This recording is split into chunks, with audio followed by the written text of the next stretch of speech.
You have fire in your gut?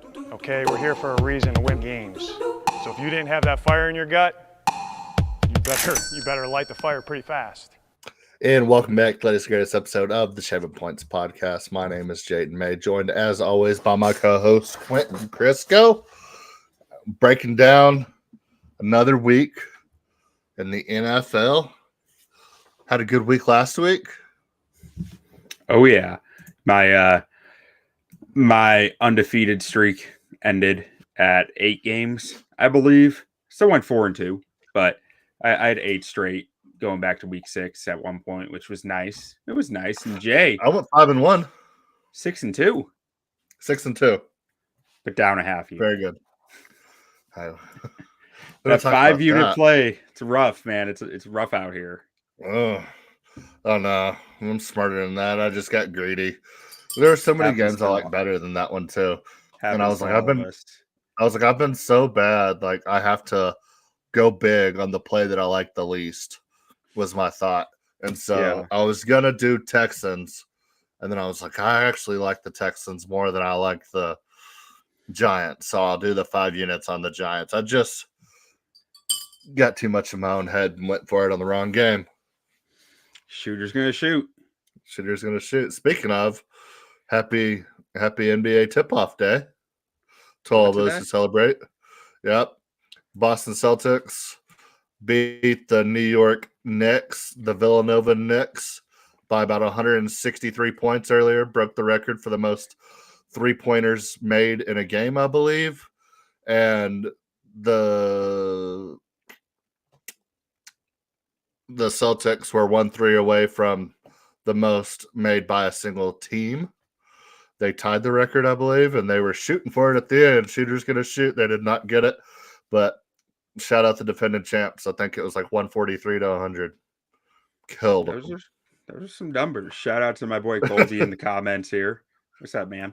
But yeah, NBA's foreign to me at this point. I've lost interest. I'm just all football all the time. Spurs going to win it all this year. Victor Wembanyama and the boys. We got the boy CP3 at point guard. The notorious winner. All he does is win championships, so that's no matter good what for the Spurs. Like DJ Khaled, man, can't keep him from winning. You excited to get your Bears back this week? I am very excited to have the Bears back this week. The bye was much needed, though. I needed a break, but I'm ready. I don't know. I'm excited. I'm in misery.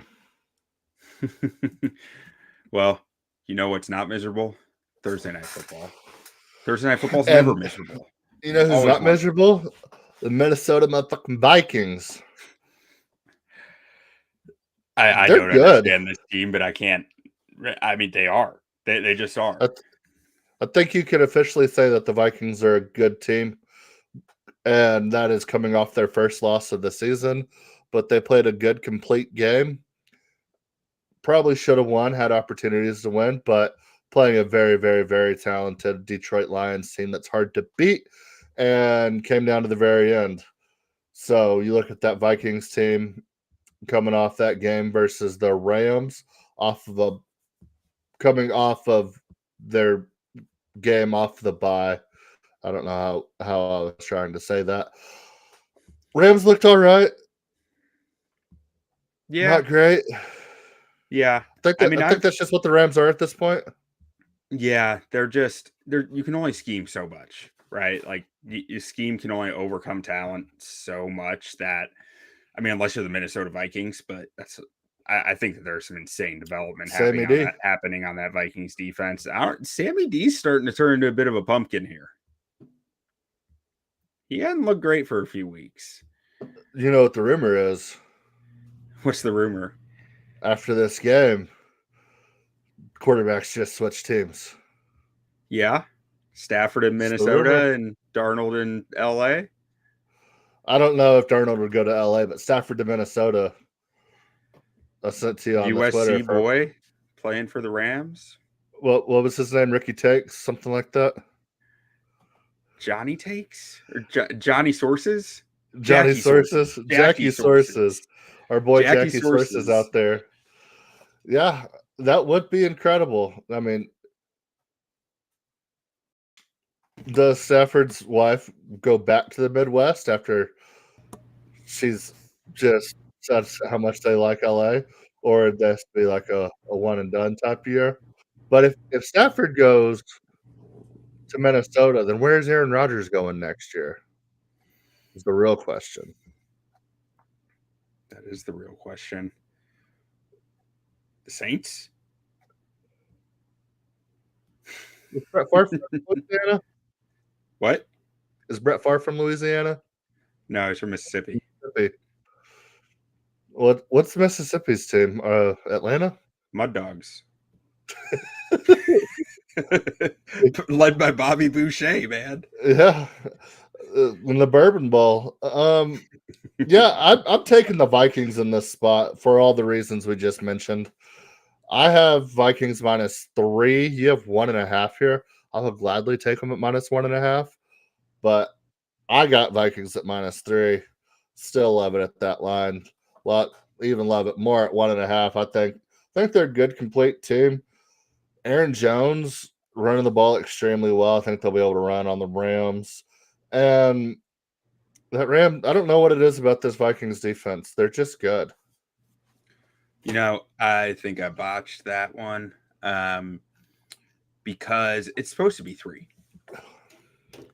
Hopefully I didn't do that on all of these. That was 1.5 was the number that I set my expectation for the line to be at. So I think I actually did that for all of these. So I'll fix the graphics as we go. But I kind of want to see where you were at on some of these. Okay. We'll leave it then. Yeah. Or actually, no, I didn't do it for all of them. But so I'm on the opposite end of this. You like I've got the Rams. I've got the Rams +3, and I have some heartburn doing it. But Thursday night football, home team, Vikings traveling to California for it on a short week. Rams, I believe, were at home this past week, so they haven't they had a bye and then a home game and another home game on Thursday night football. I like that. And ultimately, the thing that pushed me over the edge here, I'm taking Rams. Vikings just played the most physical team in football. Teams who play the Detroit Lions the next week tend to cover at a lower rate. So I think being a little more banged up, a little more tired on short rest against a Rams team who hasn't traveled, that makes sense to me. So I'm going Rams +3. I always get my geography mixed up with Minnesota and Montana, and I was about to be like, Minnesota's not that far from LA. it very much is. Yes, sir, it is. And also, underrated storyline in this game, Kevin O'Connell against Sean McVay. Kevin O'Connell used to coach under Sean McVay. So I think everybody there's some Sean McVay, voodoo happening here. Sean McVay tends to do well against the guys who coached under him. They also coached under Mike Shanahan together. Yeah. They were the Piss Boys. Along with Kyle Shanahan. Fellow Piss Boy. And Matt LaFleur. Fellow Piss Boy. And do you know who the Washington Redskins hired after all those guys? Jay Gruden. Jay motherfucking Gruden, baby. Just smoking doobies with teenagers, man. Gotta love it. Yeah. But yeah, I'm taking Vikings. They're 5-1, boy. All right. All right, next up we have the Eagles versus the Bengals. Bengals are 2.5-point favorites here. 48.5-point total. I like Cincinnati in this game. I think Cincinnati's about to get hot. I think they're about to make a run. Joey B just very quietly probably playing better than any other quarterback in the NFL right now. You can't tell because the record sucks. But, I mean, him and Lamar Jackson, I think, are neck and neck for MVP. Baker was in there until he had his pumpkin of a performance and then also lost his 2 top receivers. So I think it's safe to say that Baker Mayfield is out of the running for MVP. But Joe Burrow is playing incredible right now. Jamar Chase is playing incredible right now. I think they get rolling, and it starts here. I think the Eagles are frauds. They're 4-2 frauds, and Cincinnati takes care of business at home. gets a big dub. I like it up. I think they win by double digits. Interesting. So I'm staying away from this one. I want to take Bengals. I don't trust their run defense against the Eagles. I think the Eagles have a strong run Eagles game. can't run the ball. I mean, you're right. That guy with the big quads, he's not very fast or powerful or good. According to Eagles fans, they don't ever give him carries, even though he's averaging like 22 carries a game. More. More. I don't blame him. I mean, Kellen Moore. Yeah. More Kellen Moore. That's what we need. Ultimately, like Speaking of this seems like a Kellen Moore game where you look up in the fourth quarter and the Eagles have gone 3 and out like 11 times. Saquon has like 2 touches. And you're just like, what the fuck is going on? That's the type of Kellen Moore game that I warned Eagles fans about before the season. This might be the first one you get. You know how I see this game going? Exactly like you just said for Philly, where it's just like, how the fuck do they only have 9 points in the fourth quarter? And for Cincy, with the way their offense has been the last few weeks, like they've scored 17-21, it's like, why the fuck can't they score the football? Like, yeah.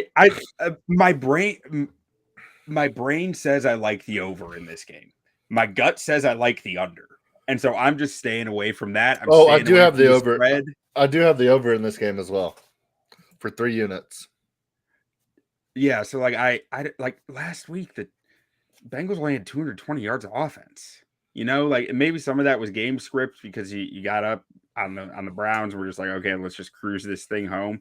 Week before they had 300 yards and 17 points. Like I know the firepower's there. I know the logic all says it, but like my gut says I kind of like the under here. I'm just avoiding because of that. Our biggest play of the week, 3 units on the over. I have over 47.5. You have 48.5 here. I'm taking it I took it at 47.5, locked it in earlier today. So can't come after me. If that total gets up to 48.5, 49, 49.5, I got it at what I got it at. So you're saying not a Kellen Moore game? Well, that was me thinking the Bengals can score 35 to 40 by themselves. Okay. I think Joe Burrow has a monster game. I could see it. Young secondary in Philly. I think they started to turn a corner here, but like rookies are like. I mean, T. Higgins is pretty complex scheme. T. Higgins is starting to get rolling. Jamar Chase is looking incredible. A couple of weeks ago, we had Joe Burrow busting out 47-yard touchdown runs. Like, dude's fast. Fast as fuck, boy. So, and the Bengals are just very quietly about to be 500 after a couple of weeks ago, people were burying them, saying they had no shot at making the playoffs. I don't know if you've looked at the AFC recently. I mean, they're going to be like 1 game out of the wild card if they win this game.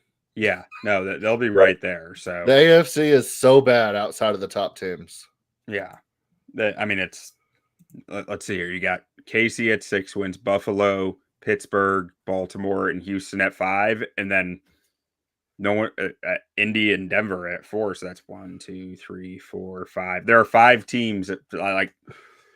If Indy and Denver lose, since he's tied with them for the 6th seed. And you're telling me if Cincy wins and they're still a game back, if Denver and Indy win, you're still looking at it like, okay, so I have a Joe Burrow-led, very talented Cincinnati Bengals team 1 game back, chasing the Denver Broncos and Indianapolis Colts. I'll put my money on Cincy. Yeah, I'm with you there. All right, next up we have Ravens versus the Browns. Browns at home, 10.5 point underdogs, 44.5 point total here. We got Jameis playing for the Browns, and Derrick Henry's so washed. I mean, he was breaking off 75-yard runs, getting caught. Like, come on, what are we doing, Derrick? It's time to hang him up. You ain't got it anymore. You got caught twice. Ran out of gas. Yeah, Tractor Cito's on E. You got ran down twice. I don't care that you rushed for 1,000 yards already in the season and we're only 6 games in. That doesn't matter. You need to hang them up. You're old. You can't do it anymore. It's over, Derek. It's over. It's been over. It's been over. No, but this Ravens offense looks absolutely incredible. And the 2-time might become the 3-time this season with a performance like he just had, 5 touchdowns with a rushing touchdown. Or no, 5 touchdowns. Did he have a rushing touchdown? I don't know. We had like 75 yards rushing. I don't think he did. He might not have, but he had like 75 yards rushing. The dude is such a force. And the MVP race might be the most exciting thing in the NFL this year because the Chiefs are inevitable at this point, it seems like. So that's all there is to play for, the MVP. Yeah, the MVP. If your name's not Patrick Mahomes and you don't play for the Kansas City Chiefs, you're playing for an MVP. I see it. And that's Browns Ravens. Yeah, that's Browns Ravens. Man, we talked about this a little pre-show.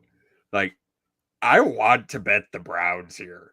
I feel like they're like that team might just be energized by finally having someone else at quarterback. That like they might. Jameis can energize anybody. Wild stuff, but I can't bring myself to actually do it. But like, I just need to mention that like I have a lean towards the Browns here covering that 10.5 number.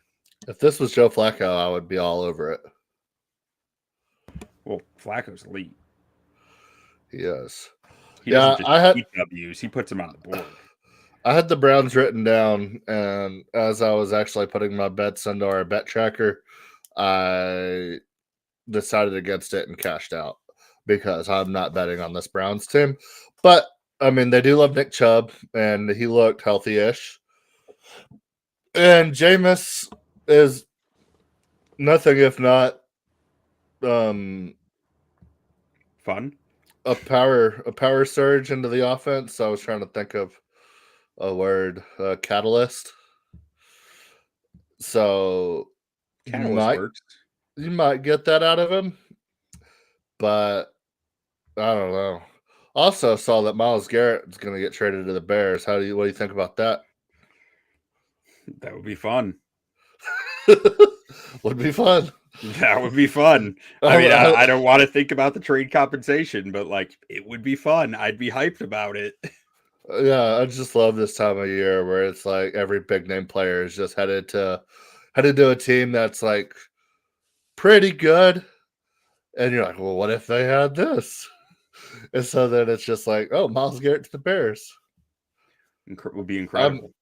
I'm so excited for the Micah Parsons rumors to start. You'd think you'd be hearing it more right now if they were. I dream about that compensation. Next up, we have Titans versus the Lions. Lions 10.5-point favorites at home, 45.5-point total here.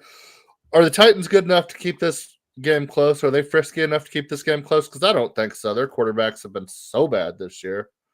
If I knew Mason Rudolph was starting last week, I would have bet the Bills. Like, I'm upset that I thought it was Will Levis because Mason Rudolph can't do anything apparently, and I don't. I think they already benched him.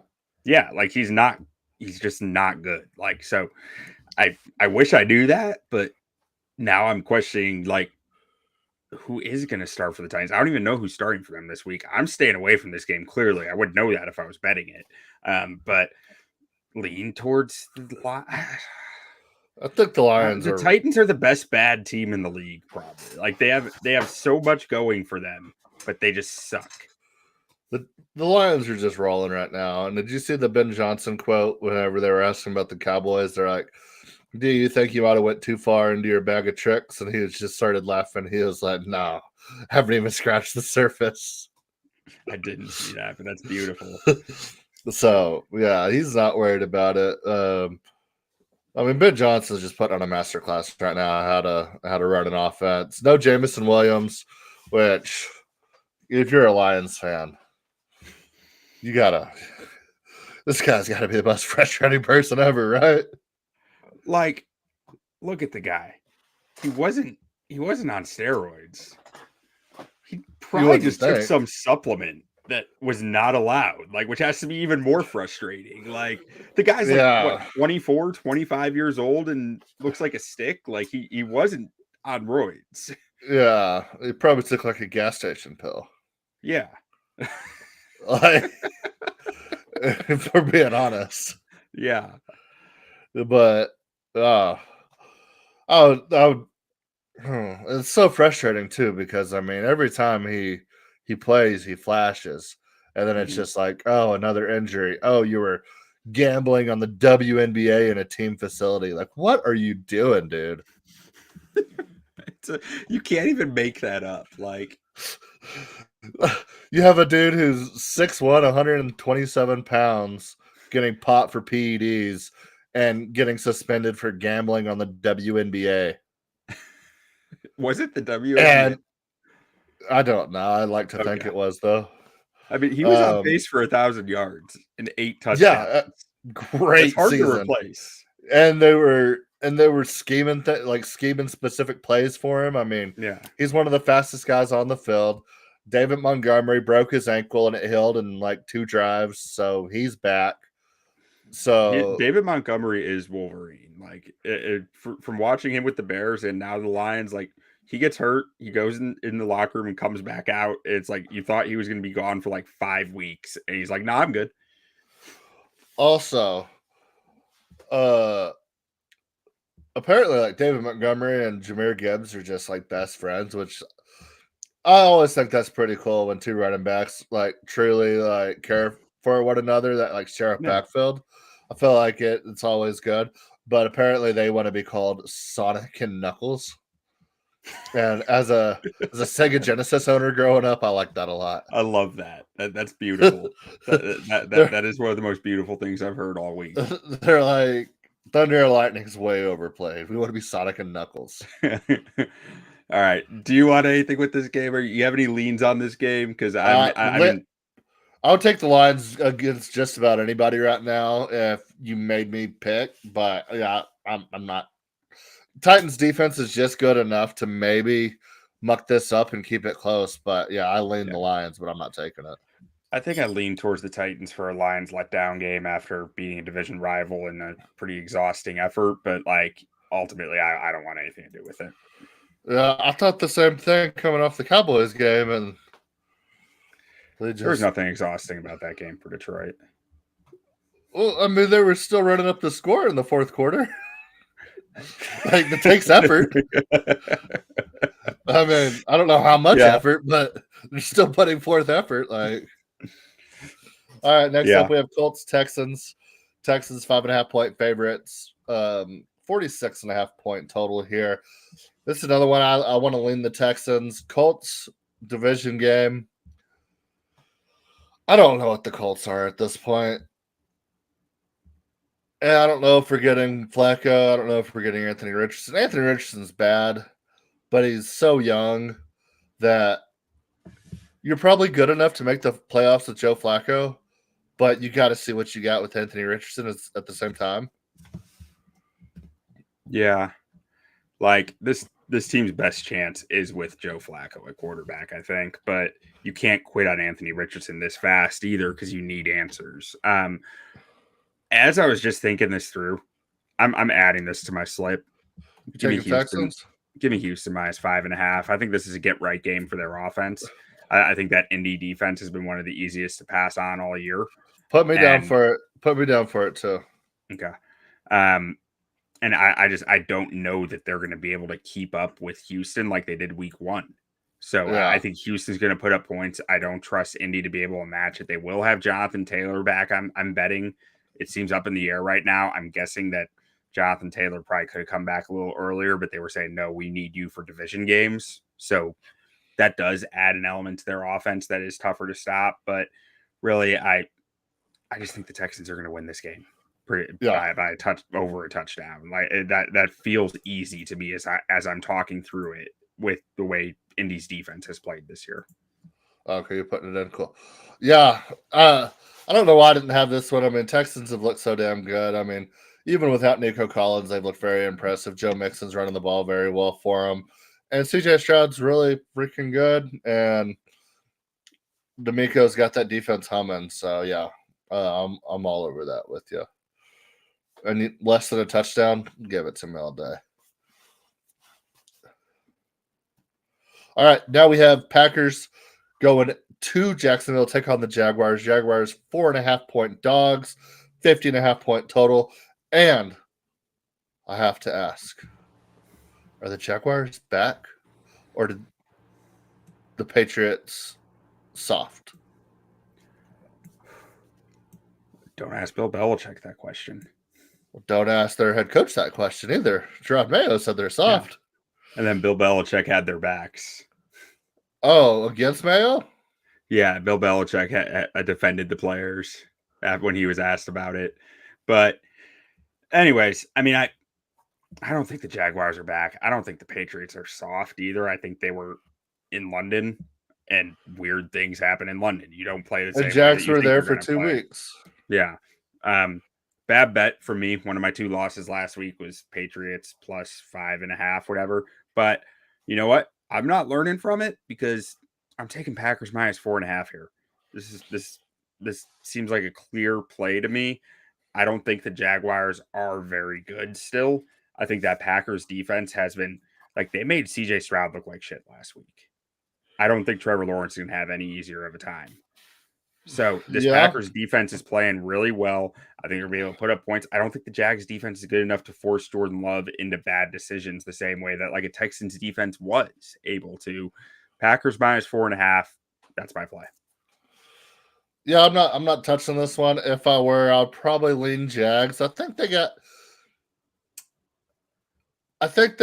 could sneakily win this game, and then all of a sudden they might have a little life, especially in the AFC, like I was talking about earlier, with how bad it is kind of right now outside of the top teams. So I think we get a little bit of life out of the Jags for about 2 or 3 weeks, and then maybe we revisit this, but it's got to start somewhere. Coming off of a win, I think they can get another one here, but not quite ready to pull the trigger on that. But I'm thinking the Jags might run off about four wins here. I don't know. I mean, I can see a world where it happens. I don't know. I need more proof, and I think this Green Bay team is really strong, and that Jacksonville defense, I just really don't think very highly of right now. I mean, Tyson Campbell's probably back. I didn't check that. Let's see if Tyson Campbell's back, because that is a big help for this defense. The heir to the soup. Yeah, Campbell's. He inherited it from Donovan McNabb. That makes sense. Yeah, so they activated Tyson Campbell. It looks like he played this past Sunday, which probably made a difference for their defense, but still, I think Matt LaFleur has a real skill for putting defenses in pretzels, and I don't think that secondary is talented enough for Tyson Campbell to be a fix-all. Yeah, in the last 2 seasons, this season, last season combined, usually the Jags are trendy. When they start winning, they win a lot in a row, and then when they start losing, they lose a lot in a row.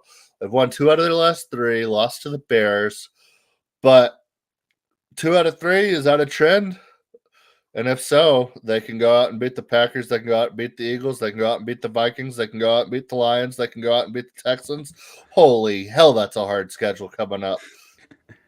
I don't know. Speaking my language, though, I'd love it if they beat all the NFC North except the Bears. That would be a blessing. God. So they got Packers, Eagles, Vikings, Lions, Texans in the coming weeks. That's brutal. Why did they not take a bye after they came back? That's the other reason I like the Packers here, because they're not they're coming back from London this week. They are essentially working. You get the option to take a bye, don't you? Yeah. And they just said nah. Yeah, I think their bye week's like week 12 on top of that. Hey, I mean, who are we to sit here and say we know more about them coming back from London than the team that does it every single year? But like every single year. How many times have the Bears been to London? A handful. I mean, they went in like 2012 and like 2015. Every time they're bad, they have to go. 2018. Yeah, something like that. They were supposed to go to Germany last year, but then the Chiefs nixed that. The Chiefs wanted the beer sales and ticket sales from Bears fans, so they said they sat down with Goodell and said, "Yeah, we're not going to Germany.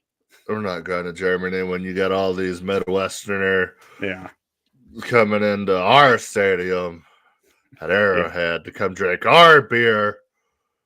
Yeah, that makes sense. That's the power that Patrick Mahomes has. Hey guys, how about y'all come over to my house and drink beer? We don't got to go all the way to Germany. What's that? Kermit the Frog? Kermit the Mahomes. Love it. All right, next up we have Cardinals, Dolphins. Dolphins 3.5-point favorites. Tua is back without a guardian cap. 47.5-point total here. I want to like the Cardinals, but I think Tua brings something to this offense that we know can be very dynamic and explosive when he's on the field. They have looked like dog shit. Mike McDaniel might be on the hot seat. I think if Tua plays, they get rolling. So can't take the Cardinals in good faith here, but I want to. But we got to see what this Dolphins team looks like with Tua. Yeah, I mean, I think the Cardinals are feisty, which means they just had a big, upset. I'm not sure I'm willing to bet that offense isn't looking good though. No, they're really the passing offense looks all disjointed, and I don't know what's going to happen with the Dolphins here. Tua's been awesome when he's been on the field, but I didn't go back and research how did he do when he first came back from the concussions last time. Like I feel like that's relevant here, and I'm just staying away. I don't want to. I want to see it from him before I'm willing to bet it, basically. Also, not advocating for any sort of injury or anything, but it was kind of just like a straight up baller move whenever they're like, so you're going to wear guardian cap and just like stone cold face? Nah, why not? Personal choice. Like, such a hard move. Like, I don't know if I agree with it. I don't know. You know what the smarter thing would be to do? Say, a big part of what keeps me safe is how quick my head movement is, and a guardian cap slows down my head movement because it's more weight, and that split second could be what gives me another concussion. Like, that is a lot smarter than going personal decision. Like, I mean, come on, like. Tell the truth here. Be like, give some insight into why. Don't just seem reckless with your health like that. Like, I understand if that's the reason why that I just explained. I get it. Yeah, but I also think there's something to like. I just don't know if it does anything, and it looks like shit. So I barely notice them on the players that wear them, honestly. Really? Yeah. Whenever I see it, I can't stop seeing it. But it's one of those things where it's like,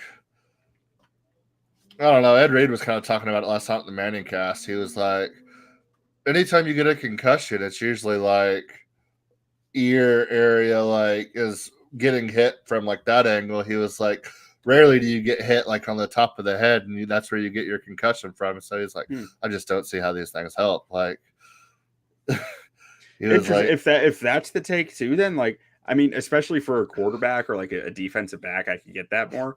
I think in the trenches, it's probably more helpful than anything. But like, just the constant blows to the head. Yeah, I could offensive and defensive linemen where it's like a car crash every play, just head on.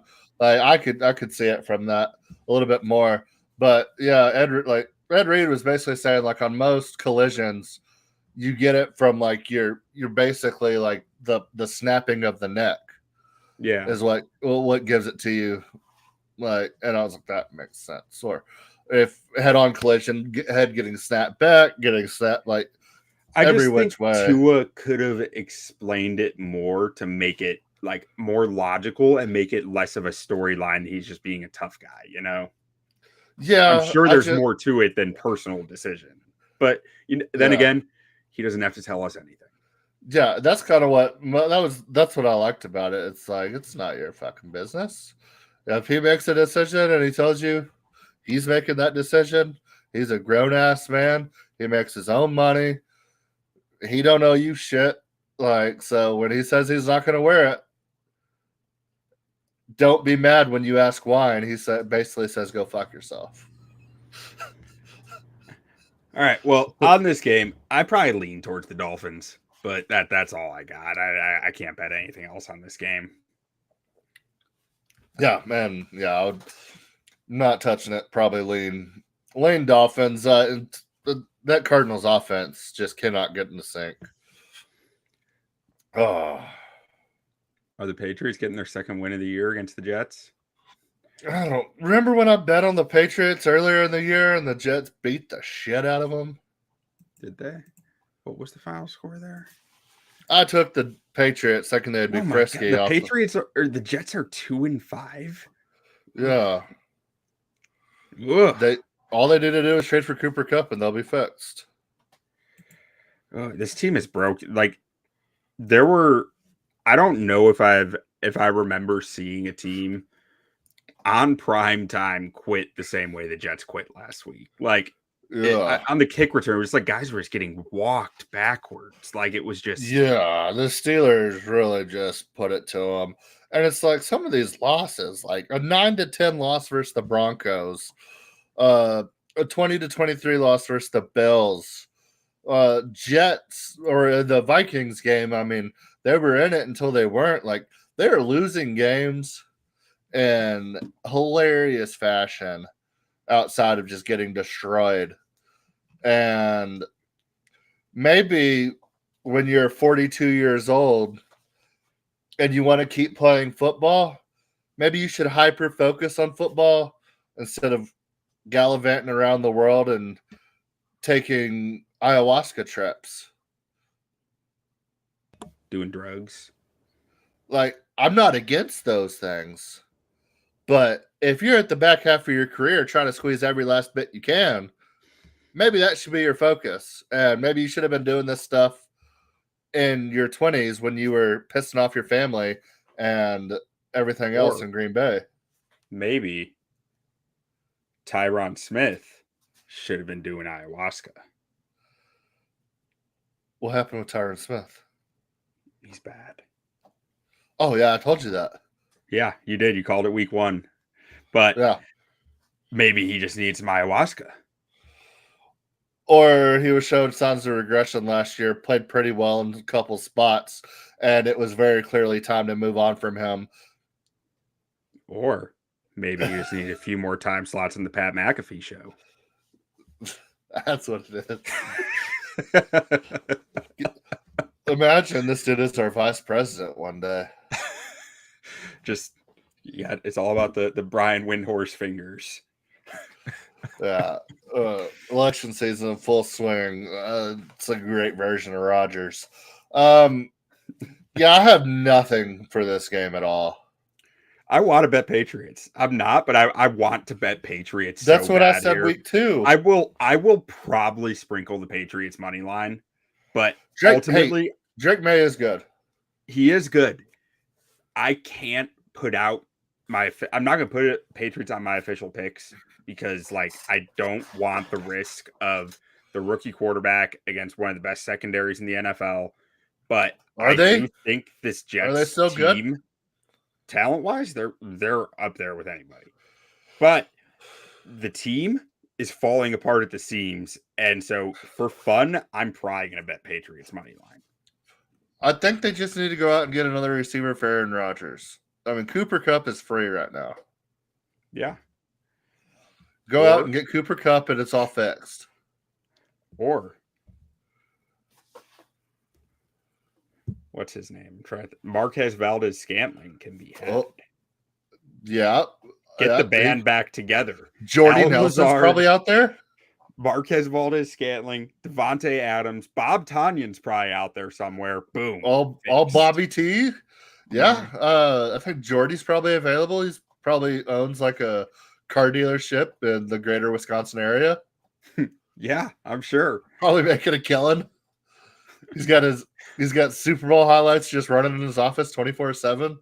He's like, hey man, you ever seen a wide receiver do that? And all the kids are like, no. All right. We've talked enough Jets. When we start talking Jordy Nelson on Jets talk, it's gone too far. All right, we got the Falcons versus Buccaneers. Buccaneers 2.5-point favorites. Underdogs at home. 46.5-point total. No Mike Evans. No Chris Godwin. Buccaneers are in serious trouble. But Bucky Irving looks very good. Baker Mayfield is also very good.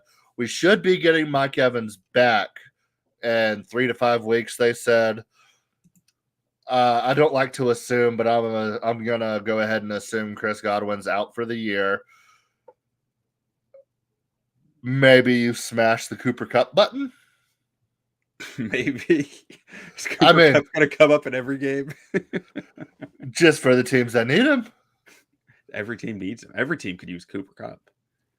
But Cooper Kupp kind of fills that role for a couple weeks, and then he becomes the number 2 to Mike Evans. Be pretty dangerous. All right, so let me tell you about my story with the Falcons. For the Dirty Birds. We have a long history of the Falcons on this podcast. Yeah. So last week, I bet over 50.5. We're sitting at 38 in the third quarter. Sitting at, what is that, 45 with 12.5 minutes left in the game. And I'm like, okay, all I need is a touchdown. 12 minutes, Kirk Cousins, Geno Smith. This will work fine. They score 3 points the rest of the game. That was my one loss. Falcons don't score a point, and they put Michael Penix in at the end of the game. And I'm just sitting there like, I needed 6 points in 12 minutes from either team. You guys ended up at 48.5, and I had 50.5. I'm still taking the over 46.5 in this game. Yeah, I'm just scared about that Buccaneers offense is the only reason why I'm staying away from this game completely.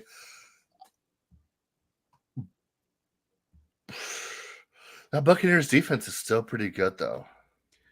They're good and they're situationally good. I feel like they always give up points and yards, but when they need a bucket, they get a bucket. Well, they're gonna need a lot of buckets this week, I think. Yeah, that makes me think they're just gonna give up a lot of points. Yeah, I mean, I don't hate the pick at all, but the Falcons' offense looked like crap last week, so I don't know. I'm taking the over. I don't care. Like Mike Evans, Chris Godwin gone. Bucky Irving's going to have 100+ yards, and they're going to. K. Otton's going to catch 2 touchdowns. Give me the over 46.5 in this game. I like it. I'm not doing it, but I like it.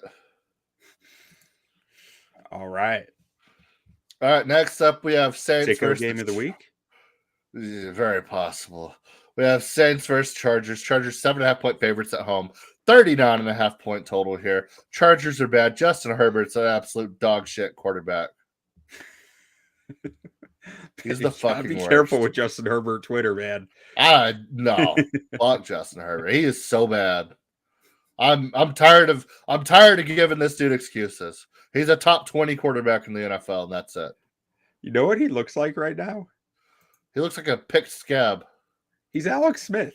He's 49ers Alex Smith right physically. Now. Wait, what? I thought you meant physically. I said he looks like a picked scab. I mean, it kind of does, but like he has 6 touchdowns in 6 games. Like that is the most Alex Smith 49ers Alex Smith line under Jim Harbaugh that I've ever seen. He's not. I mean,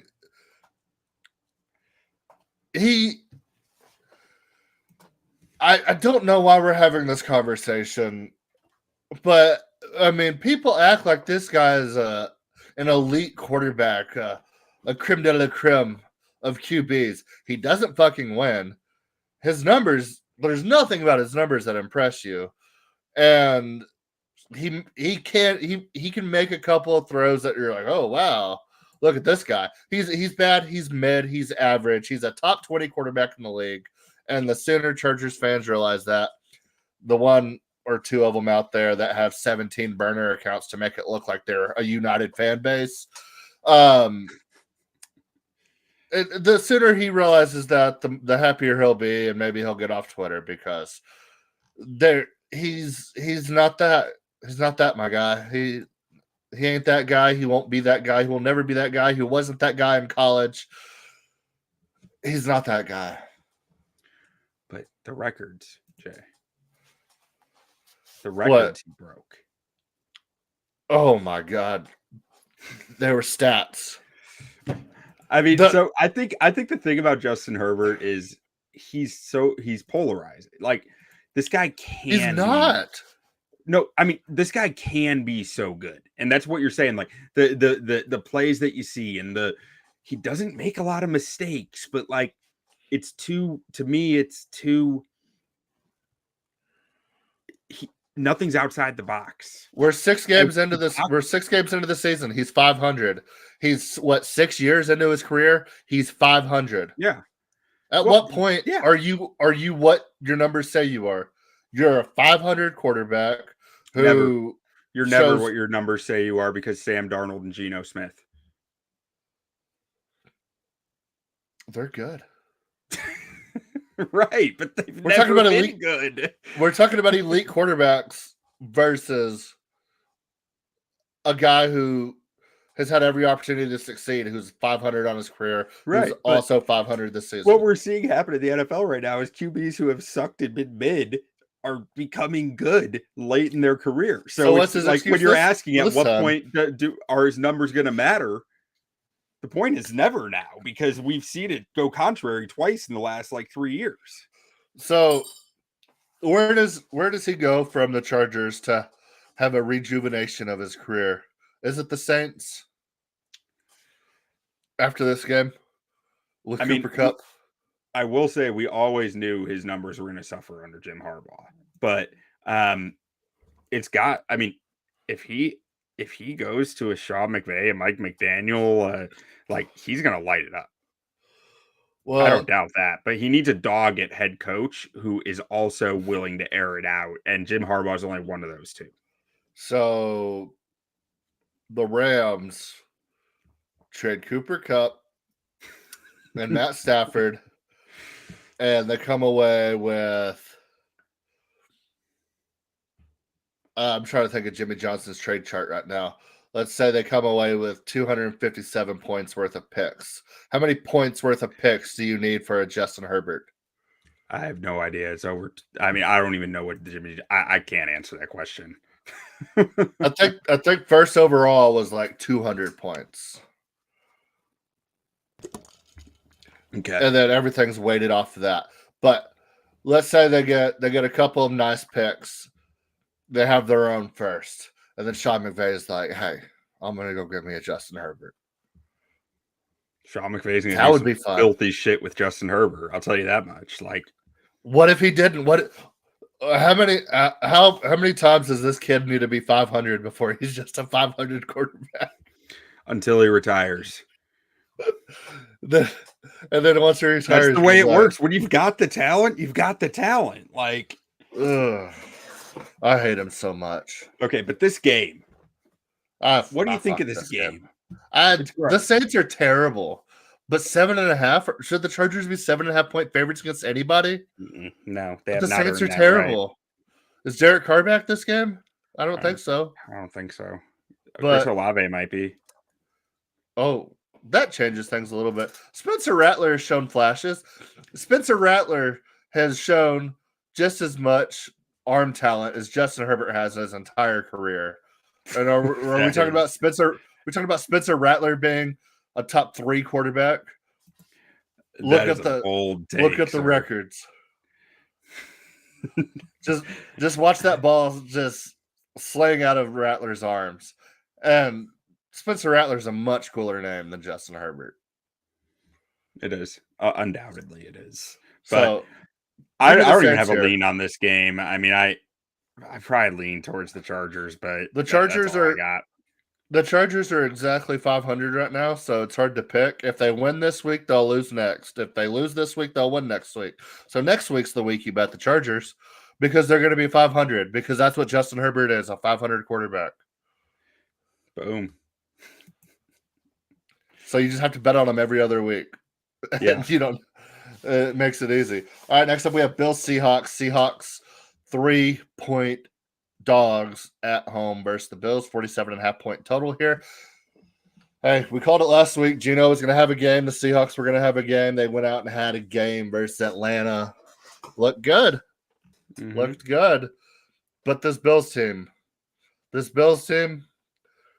Ravens team, this Texans team, Chiefs team, fun teams. They make the AFC fun. If it wasn't for those 4 teams, the AFC would be not fun. These 4 teams make the AFC fun. The Bills are fun. I like Josh Allen. He does fun things. He's not turning the ball over this season. He's playing good football. Seahawks coming off a big win. I like the Bills here. Minus the 3. I'm not taking it, but I might have just convinced myself I'm taking it. In Seattle. The 12th man isn't real. I'm taking Seahawks plus 3. I think the 12th man is real. Dogs. I think the Seahawks are awesome at home. I think this offense is they just hit their stride, it feels like. I feel like they were a little more disjointed earlier in the year. I want Jackson Smith and Jigba to be good. I do too, and he's just, I think he might be good, but I don't know if it's the Lockett situation or if it's a Geno thing. Or I'll tell you what, if DK is limited, we will find out if JSN is good, because he will be their man beater at that point, because that's what he does. He beats man coverage. So you see it on tape. It's not resulting in production. So I don't know when it's going to start resulting in production. My fantasy teams are suffering because of it, because I love JSN coming into this year. But at what point, there's some point where I wonder, because the guy who sat out college when he probably could have helped his team just not like football as much as we thought he did. Are you talking about Micah Parsons? The shoe fits. Yeah, give us a couple ones and you can have them. But I'm on Seahawks plus 3 because I think they're playing good football. Their defense is starting to click. Their offense is clicking. And I think the Bills coming off a big win, I think they're going to be vulnerable flying all the way across. The Bills are starting to click. And Amari Cooper, very sneakily, every time he goes somewhere, he gives them a pretty big boost. But you know what this Bills team could use? What? A Cooper Cup. We're working it into everything. I'm adding another play to my ticket. You like the over 47.5, don't you? I love the over 47.5. We got 2 of the premier quarterbacks in the NFL right now. That's right. Geno Smith is one of the premier quarterbacks in the league right now. I will ride that over with you into the gates of hell. Let's take the over. I'm getting a lot of bets this week now. Yeah, I'm riding with you on that. 47.5. I like that. Love it. I think Amari Cooper, anytime touchdown. He got one last week. Barely knew the playbook.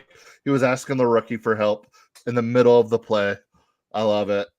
Keon Coleman's starting to look good too. What a surprise. Every draft analyst said he's a big slot. Buffalo said, "No, we're going to play him at X. He sucks." They go trade for an X receiver, put him in big slot. Oh, this guy's good. This guy's good. It all makes sense. That his production's going to go up when he's playing the role that he should be playing. Yeah, no, absolutely. Yeah, I like this Bills team a lot right now. They're so much fun. All right.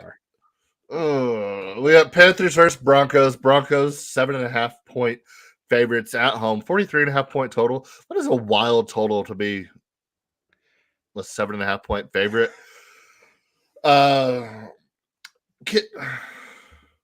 This is one of those. It's like, can the Broncos be 8-point favorites against anybody? I don't know. But the Panthers are that less than 8-point dogs against anybody. Yeah, it goes both ways. And Dave Canales is like, we are steadfast in our pursuit to excellence with Andy Dalton at the helm. Andy Dalton's terrible. And I don't know what you're doing. If you haven't traded Bryce Young by now, what are we doing? just let the kid play. He's only played like 20 or 18 NFL games. Like, I know he hasn't looked good. He's looked worse. But if you're not going to move him, what are we doing here? Is it keep him on the bench? Oh, man. 0 touchdowns and 3 interceptions in 4 games this year. Hey, no, that's fine. But like I said, if you're not going to move him, what good are you doing anybody on that team by playing Andy Dalton right now? He's so bad. Maybe helping some guys get their next contract because Bryce Young isn't playing. Get an extra couple $100,000 on their next contract. I mean, you're only helping Andy Dalton hit his performance bonuses probably because all of his bonuses are probably tied to game started. Nah, Deontay Johnson gets some more juice too. They need to trade him. I don't know. I want nothing to do with this game. I mean, actually, the Panthers. You know what the Panthers could do to really juice up that offense? I think I have an idea where you're going with it. They don't have a second round pick, but maybe they could make something work and go get Cooper Kupp. Hey, that's the fix. That's the fix right there. Smash the Cooper Kupp button. Smash it. Broncos are going to kick their ass. I'm not betting it, but I really think the Broncos are just going to kick the Panthers' ass in this game. The Broncos' defense might cover 8 in this game. Yeah. Like, you know what? Fuck it. Broncos minus 7.5. Let's do it. Why not? I'm not with you on this one. Why not? Broncos minus 7.5. I'm losing it over here, but like Carolina's D line can't stop anything. The Broncos might not have to throw this game. They better not. Their quarterback's not good. No, he's terrible, but like he's really bad. Fuck it. All right. I think that's all we got to say. That's the sicko game of the week. I'm a full on sicko right now, just going sicko mode with Travis Scott over here. Yeah. Next up, we have Chiefs Raiders in a divisional matchup. Raiders at home as 9.5 point underdogs with a 42.5 point total. Even crazier total to spread ratio here. I'm taking the under here, 42.5. I think the Raiders defense can play well enough to keep the Chiefs under 28. And I think the Chiefs might have the best defense in the NFL right now. And I don't know how the Raiders get to double-digit points. I don't either. I mean, I know Desmond Ridder is really good, but is he starting? I have no idea. They got to be starting Gardner, right? You would think. I mean, I think so, but I don't know. I'm not touching this game just because I don't trust the Chiefs' offense right now. I don't trust the Raiders to score. So, like, I think the under is a good bet here. I really like it. The Probably under. is. It probably is. I like it. I'm just gonna do a lean towards the under on this one. I'm not going all in on it, but gonna have 17 plays by the end of this podcast. Yeah, I'm just feeling it today, man. I don't know. I'm up to 8 plays right now. It's all. I'm just seeing it. I'm just seeing. I've added 2, so we're both at 8. Okay, beautiful. All right, moving on. Oh, game of the week, game of the century. We have. Oh, it was Jaden's not playing though, is he? No. I mean, it's up in the air. They said he's week to week, which sounds like, to me, it sounds like coach speak for, hey, Eberflus, you better watch some Jaden tape. You better know what Jaden Daniels is gonna do. Like it sounds like trash to me. Like I think Mariota's starting. They got 3 division games the next 3 weeks after this, or maybe 3 of the next 4. Either way, they want Jaden healthy for those. That's most unfortunate. But we have Bears, Commanders. Commanders 3 point or 2.5 point on this. 2.5 point home dogs. Looking like Marcus Mariota is going to make the start. Jonathan Allen's out for the season for the Commanders. I took the Commanders here. I got them at +3, and I'm taking the over at 44.5. I think Brian Robinson will be able to run the ball with this Commanders team. I think Cliff Kingsbury will be able to find fun, exciting new ways to distribute the ball on offense. Marcus Mariota can sling it. He's just athletic enough to keep the defense honest as well. He's a good veteran quarterback in the league. I think he can come in on short notice and play well in this game. I really hope the Bears win, but that Commanders offense, even without Jaden Daniels, is very, very talented. Their offensive line is playing well enough, I think. And I like the over more than I like the Commanders to cover here, but that's what I'm taking in this game. The first time I've bet against the Bears all year. I've been the number one Bears fan on this podcast all season, so yeah. I've got Bears minus 1.5 here. And I mean, I got it, I think, Monday at 1.5. I'd take it at 2.5. I'd take it at 3. I think, my score prediction for this one was 30-17, which would hit your over. I'm not betting the over because I'm worried. Like, I think the Bears are going to be able to score a lot because the Commanders' defense has just been not good. Like, they've been timely, but they haven't actually been good. They're bottom of the league in EPA and success rate. I think the Bears should be able to score 30. Caleb Williams has been looking better and better every week.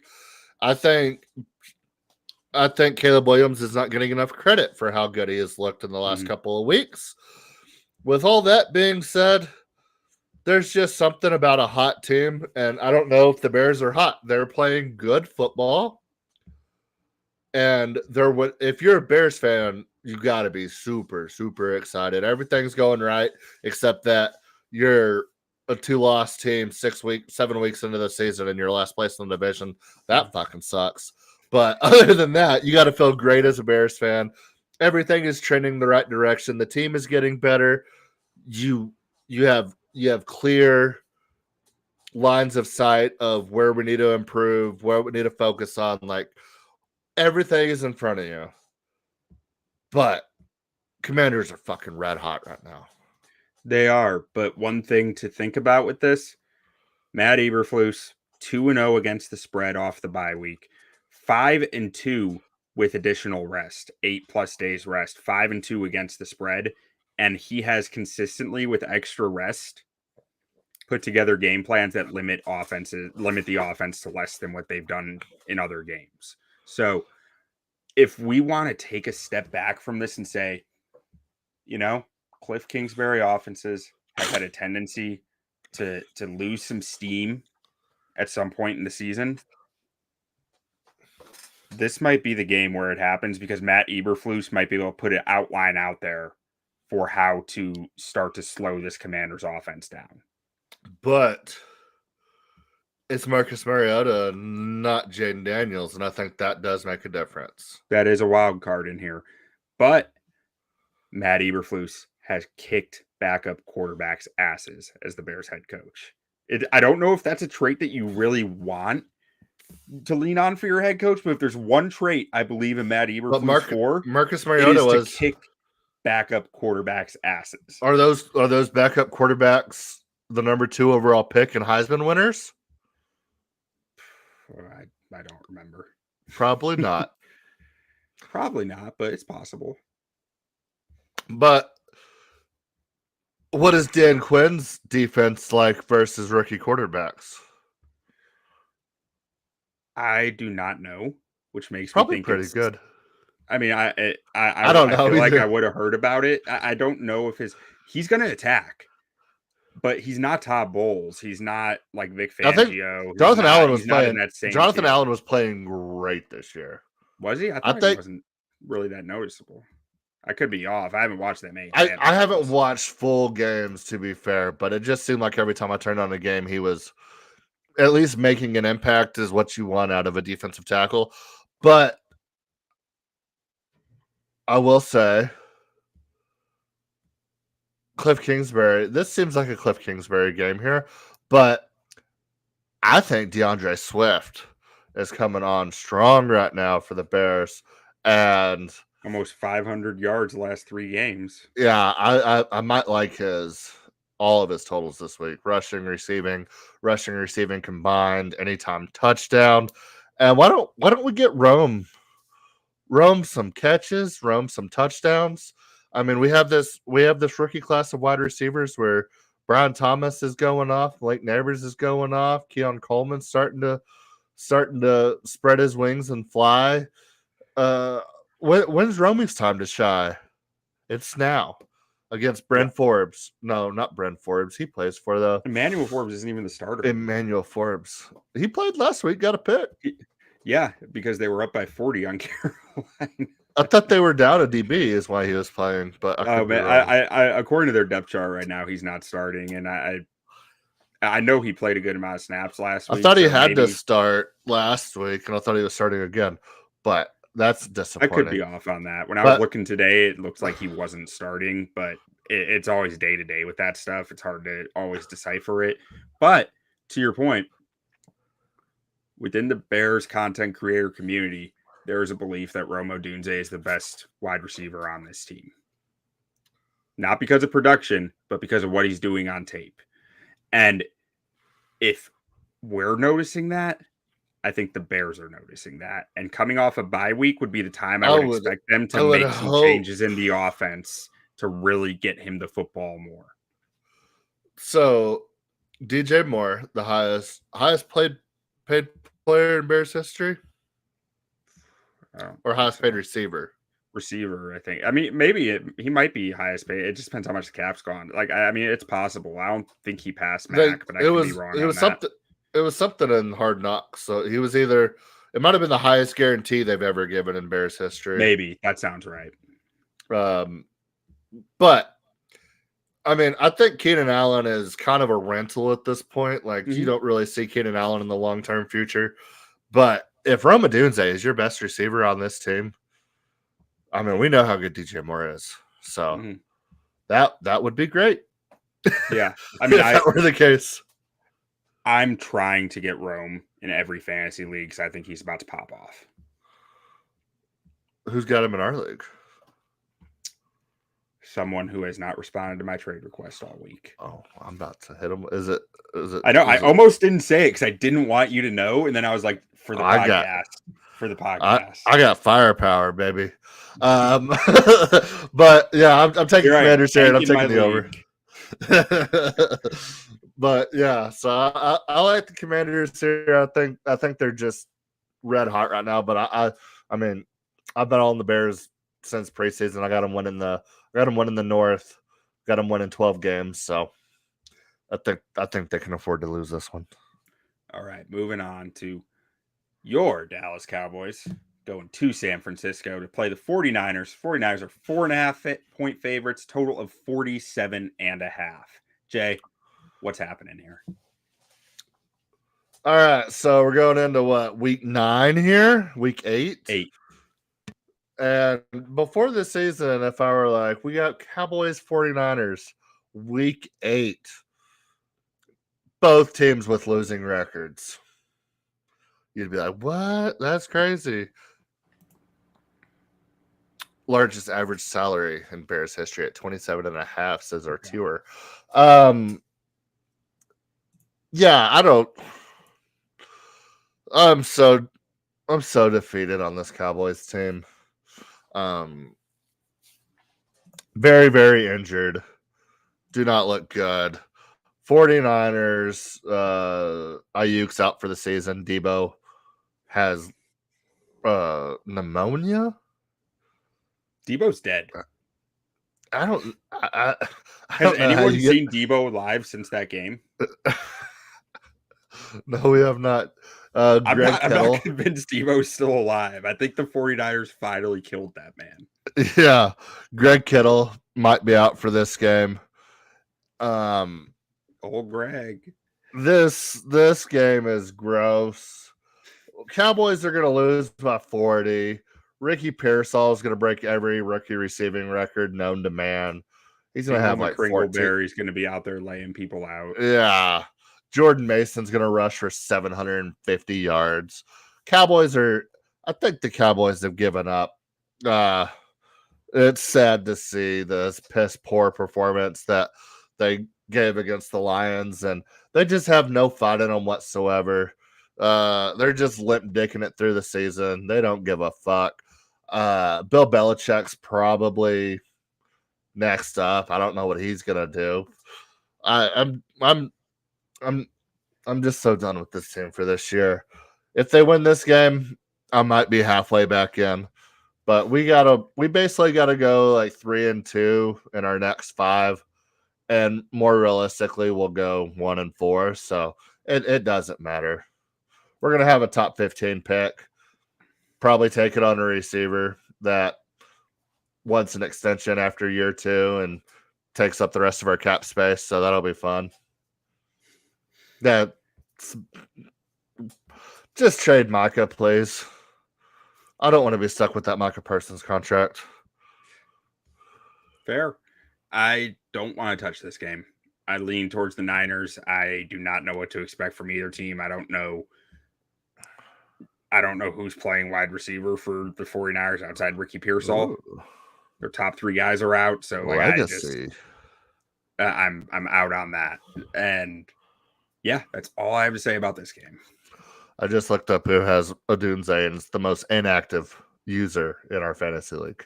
Yeah. So next up we have Giants Steelers. Steelers 5.5 point favorites, 36.5 point total here. Is Rusty good? No. He's fine. You can get by with him as long as he's not annoying you too much. Artur, hey, we're big time Lions fans here, man. We love Detroit. We've been on the Detroit wagon for about 5 years now, even though we're a Bears and a Cowboys first fans. But yeah, we like our Lions. We've been on them for a while. Giants Steelers -5.5. I think Rusty might be good. I think Rusty might have brought a spark to this team that they were missing. And Justin Fields has the ability to kind of muck it up and do just enough to win. But Rusty's got that deep ball that you just don't see very often. And he can just drop it in a bucket from anywhere on the field sometimes. And I don't know what was going on in that Jets game, but it seemed like every time you were looking up, Rusty was throwing it up, and the ball would get tipped like 3 times, and Steelers wide receivers were just coming down with it. Mainly Pickens, who 3 weeks ago you would have thought like didn't even want to play football anymore. So I don't know what to think about this game. I mean, so on Russ, like, truly, I don't think his deep ball is as good as Fields, but I think that he understands when and where to throw it better. I think that he manages the line of scrimmage much better. And I think that he makes the checks better, the run checks, the pass checks, like he can call the protections. I think there's so much that he can do well that Justin Fields doesn't. Like, if you could put Russ's brain in Fields' body, he would be incredible until he becomes too Instagram famous and leaves the league. Yeah. And Justin Fields seems like he's kind of taking this in stride. I mean, he seems to be doing all the right things. He seems to be there supporting his team. It seemed like he was making good progress. So if they can make it through this season with Russ playing, and maybe this is what we need for Justin Fields to take that next step. And if Justin Fields can take that next step, we know he's athletic enough. He'd be wildly good. I mean, right now he's like Justin Herbert. If he can take that next step, he can be like Josh Allen. Is he like Justin Herbert? He's probably a little bit better than Justin Herbert, if we're being honest, but okay. I would assume similar records. No. Fields has lost a lot of football games, man. Yeah, but Fields, I enjoy watching Fields play. I do not enjoy watching Justin Herbert play. So here's the thing with Fields. That counts for at least 12 wins. Fields is so much fun to watch, but that doesn't make him good. Like Justin Fields beat a San Francisco 49ers team that went to the Super Bowl. Has Justin Herbert ever beat a Super Bowl team? No. Probably. I mean, we're not going to litigate that right now, but like, there's a good chance he might have. Like, I don't know. Fields is like the epitome of cool and fun to watch all in one. But once you realize how much his fun to watch is because of how erratic he is and like his crazy plays that result in like 30% back breaking moments and 70% or 30% back breaking moments, 40% nothing, and 30% how the hell did that human being just do that? You start to understand why it's not sustainable. Yes. Oh man, we got a Herberter in the comments. All right. Well, let's Jay, what are your leans in this game? And then we can get to the comments. I lean Steelers. I think that defense is so damn good right now. And that Malik Neighbors shine might have worn off. Maybe it's lingering injury, or maybe once they start playing good defenses, it's easier to shut down your only weapon. I'm not sure which one it is, but Giants, I don't trust the Giants offense for nothing. I do like the Giants defense still, but you know who's really played well this season? Najee Harris. He's been looking young, but yeah, I would have to lean the Steelers if I had to pick this game, but yeah, I'm not taking it. I kind of want to bet Steelers. I won't because I can't have nine plays, but I'm leaning towards Steelers minus 5.5. There's no rules preventing you from having 9 plays. Let's see how many favorites do I might add Steelers minus 5.5. Keep an eye on our Twitter account or shaving-points.com to find out. There's a good chance I add it. Find us on X where all things are happening. Everything up. But let's see. So Herbert has the best natural arm since rookie Stafford, but he can't stay healthy and seems to not be a killer game closer. I agree with the author here. Like that's kind of exactly my opinion on Herbert. He's a 500 quarterback that gets overrated because he can make 3 or 4 throws. He's garbage. There you go. All right, you want to get some college football and then close this thing out? Yeah, Artur also knows all stats on QBs. It's a lot of stats.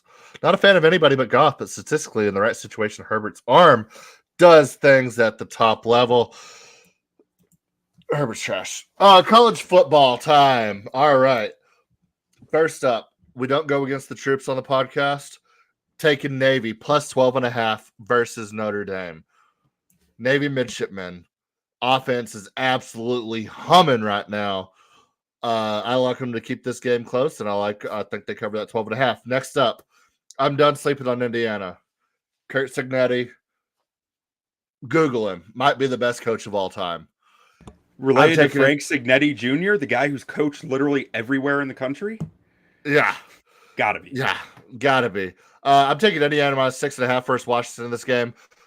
These new teams, this new iteration of the Big Ten, East Coast to West Coast travelers don't do so hot. So you're giving me a red hot Indiana team at home with Washington flying across the country. I like Indiana in that game. Next up, been said it all year. BYU just keeps winning games and keeps getting disrespected in Vegas. BYU plus 1.5 at UCF. UCF's not good. Can UCF keep this game close? Absolutely. They keep a lot of games close. Do they win a lot of games? No. You know who wins games? BYU. Give me BYU and their Jewish quarterback plus 1.5. I love it so much. Next up, got the Ponies, SMU minus 11.5 at Duke. Duke is a very fraudulent 5-1. This week, I think SMU is going to be right there with Clemson and Miami for the ACC championship at the end of the year. Should be a very fun team to watch moving forward. And then I have Nebraska going to Ohio State and taking the over in that game, 48.5. I like the Nebraska quarterback, Dylan Raiola. and I think Ohio State can score on anybody. They have a really good defense, but I think we can get a 35-24 or something like that game here. So I really like that over 48.5. All right, and then for me, starting off, I got Syracuse going to Pitt, 5.5-point dogs, and I'm on the Orange Men, covering that plus 5.5. Then next up, I got Boise State going to UNLV, University of Nevada, Las Vegas. I'm taking UNLV plus 3.5, even though Gene T's a monster. I'm just on UNLV for some reason. Illinois going to Oregon. Give me Illinois Future plus Cowboy 21.5. Love it. Then LSU going to Texas A&M. I'm taking the LSU money line at plus 118. Moving on. A&M's not a hard place to play. Don't let them lie to you. Cincinnati going to Colorado. Colorado's kind of been good lately. So Colorado minus 5.5. Against Cincy? Yeah, Cincy's bad. Yeah, I just don't think Cincy's good either. And then SMU going to Duke. SMU minus 11.5. I like it. All right. Well, we will also be doing our 20-minute or less stream. Try to keep it around 15 minutes. So keep an eye out for that. That'll be it for this week. Unless you got anything else. That's all I got. That's all we got. All right. We will see y'all here in a minute for the short version. And do not sleep on them Cardinals. That's how we've won all year, team, right? Hey, you held them to 20 points, man. Yes, you sir. gave us a chance at the end. I got 3 words for you. You like that? Yeah!